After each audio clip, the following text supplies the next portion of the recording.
Hello guys, welcome to my channel study with Ayesha. आज हम physics का टॉपिक पढ़ेंगे कंडक्शन। तो फर्स्ट ऑफ ऑल हम इसकी डेफिनेशन पढ़ते हैं।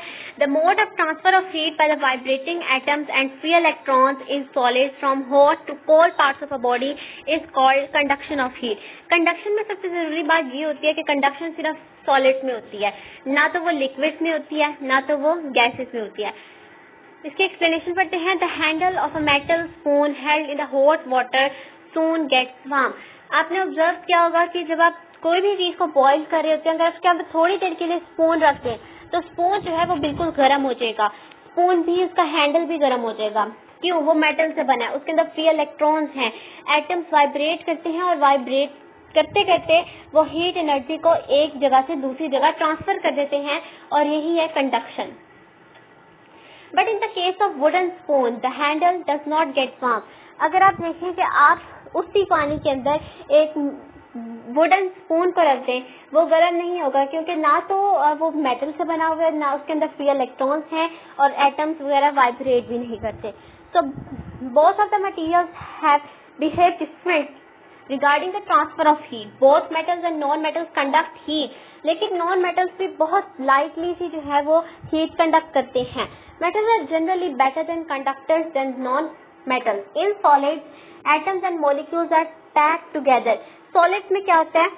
एटम्स और जो मॉलिक्यूल्स होते हैं वो टाइटली पैक्ड टुगेदर होते हैं, उनके जो दरमियान स्पेस होती नहीं है।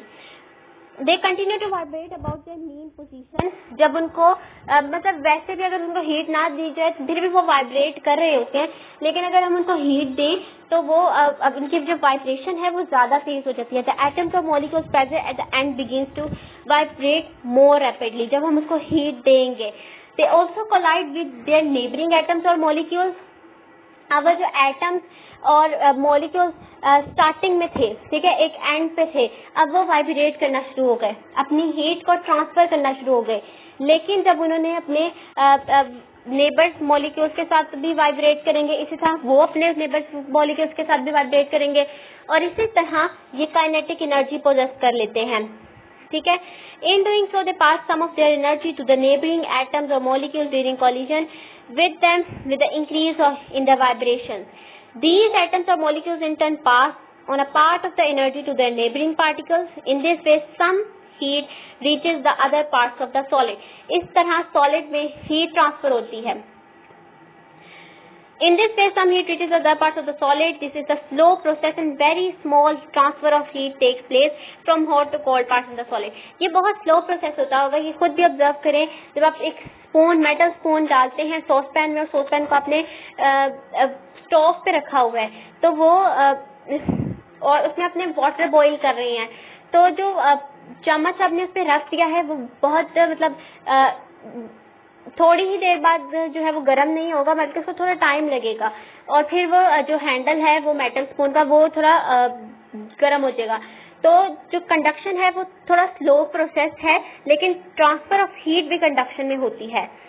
How does then heat flow from hot to cold parts in metals so rapidly than the non-metals? Metals have free electrons. Metals के अंदर free electrons होते हैं। These free electrons move with very high velocities.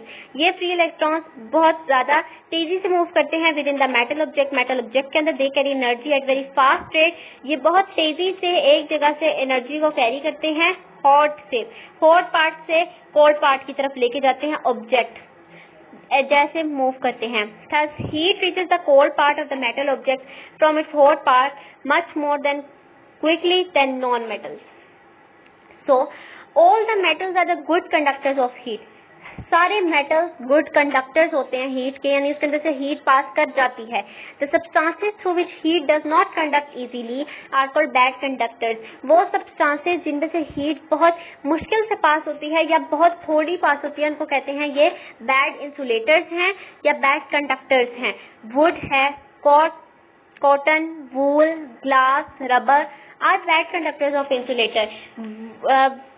अब wood की भी example दे दी कि आप वुडन स्पून को सॉस पैन में रख दें, और सॉस पैन को आप स्टोव पे रख दें जिसमें थोड़ा सा पानी हो, और आप थोड़ी देर बाद चेक करें वो वुडन स्पून गर्म नहीं हुआ होगा। अगर आप उसी के कंपैरिजन में मेटल स्पून को देखें तो वो ज्यादा गर्म हुआ होगा, क्योंकि conduction take place in metals because metals have free electrons. Do you know why styrofoam boxes are used to keep food hot or ice cream cold for a long time? Styrofoam is the bad conductor of heat. It does not allow heat to enter or leave the box easily. So आज का हमारा topic conduction खत्म होता है. तो guys मेरे channel को subscribe भी करें. अल्लाह हाफिज.